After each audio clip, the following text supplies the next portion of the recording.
What's happening, everyone? Art at Patience Metal Fab, and today I'm turning on the camera to start filming on a cool little project coming through our shop. It's a 1970s Plymouth Duster. It's getting a ton of work done, including a Hemi swap. We're going to be doing rear end work, underside reinforcement, and Willwood brakes all the way around.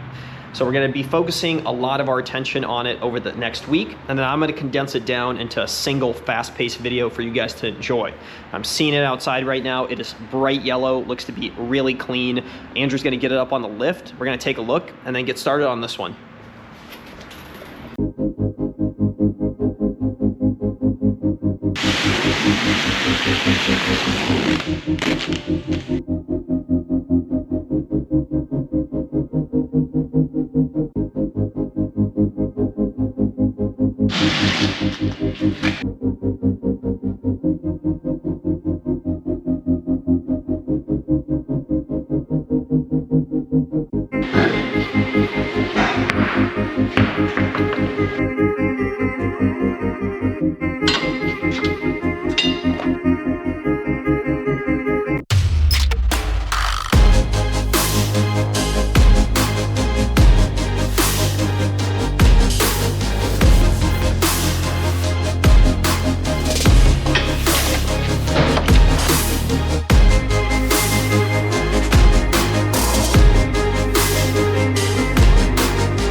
The Duster project has been with us for a few weeks now, but today the customer is coming through and picking it up, so we're buttoning up all the odds and ends, and I wanted to get Gary involved just to go over everything you guys saw in greater detail and all that's been done to this car. So obviously it came in as a roller with no engine. I see a Hemi up there now. Why don't we start up front and move our way back? Sounds good, yeah. So I think you got some video of this thing where we put the Holly pan on it. It's Holly mounts, it's all kind of meant to work with the factory K-member, and honestly, it went pretty well. We battle quite often with bolt-on stuff, not bolting on. This actually went pretty straightforward. So a couple little detail touches that we did do. Because he's running the automatic in this thing, there's some differences to what these kits are meant to be. One big thing was the tranny lines. What we figured out is if we actually got 2 sets of the factory tranny lines and used the top line for both top and bottom with just a slight extension on the bottom, it actually allowed us to bring their thermostat block from horizontal to vertical and fit it kind of right inside there. Then on the front side, we just flared out the lines so we'll be able to run soft lines up to the cooler that's in the radiator. 6-speed is typically what would be in this thing, manual. He wanted to do the automatic, so basically none of the stuff that was meant to work to swap it worked. Now what we had to do is, you can see the original cross member is up here. This tranny's considerably longer.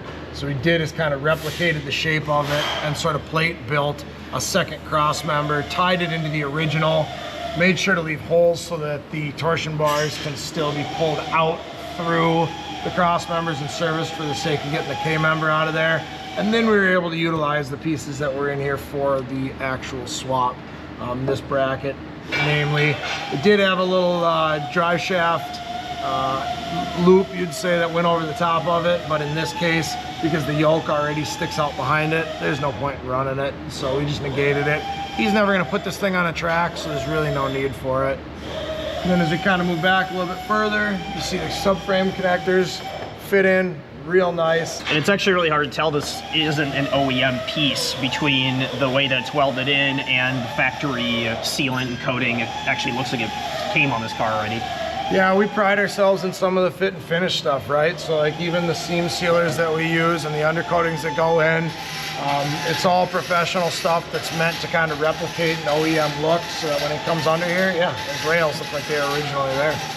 So obviously the front of the car got a ton of attention, but the rear got upgraded as well. I know the entire rear end was down. What all did we do to it? So this would have been a leaf spring car. Everybody knows leaf springs don't handle very well, so QA1 makes a real nice kit. You've seen us put these in a couple different cars now, a few F-bodies namely. So this is the first one we've done in a Mopar. For the most part, it did all bolt in. Again, they do say that their upper cross member is a bolt in, but just like we do with all the installs, when we put these in, we actually do weld them in. We modify them a little bit to kind of get that last 10% out of the fitment of it, make sure everything's square and straight, and then we fully weld the upper in. Also, that requires welding onto the housing. The lower brackets are bolt-on the original spring seats, but we did have to weld in upper 4-link bars, or upper 4-link tabs, as well as this big back brace that we put on the housing. That's why we had the thing on the fixture jig to weld it all up, because otherwise you go and weld all this thing turns into just a pretzel. So we put them in the jigs so that we can make sure everything's true and straight when we get done welding them up. Well, we've pretty much covered everything on this Duster. Gary's gonna get it down on the ground. We're gonna get it outside and do a couple shots out here. And I think we're gonna wrap up the episode that way. So let's see it out in the sunlight and close this one down.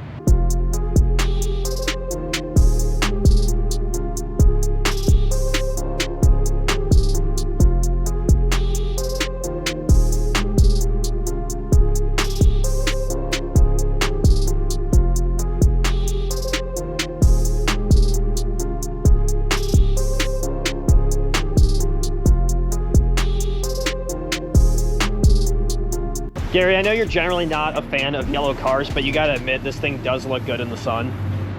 Yeah, it's not a bad looking car, you know. You're coming around. The Hemi that's in here, what is it out of, and I guess what kind of power are we expecting out of it? This is a 392 out of an SRT Charger, so I think these things are upwards of like 480 horse, somewhere around there. So I mean, it'll make this thing scoot just fine. That really kind of the reason that Mopar rear end is done the way it is, the back strap, and putting that 4-link back there, giving the opportunity to actually kind of play with this power a little bit. And most of all, it's going to be reliable, having a new age engine, new wiring harness, and that rear end redone. You can actually take this out and cruise it, do some burnouts, have some fun with it. It's not just going to be stuck in a garage.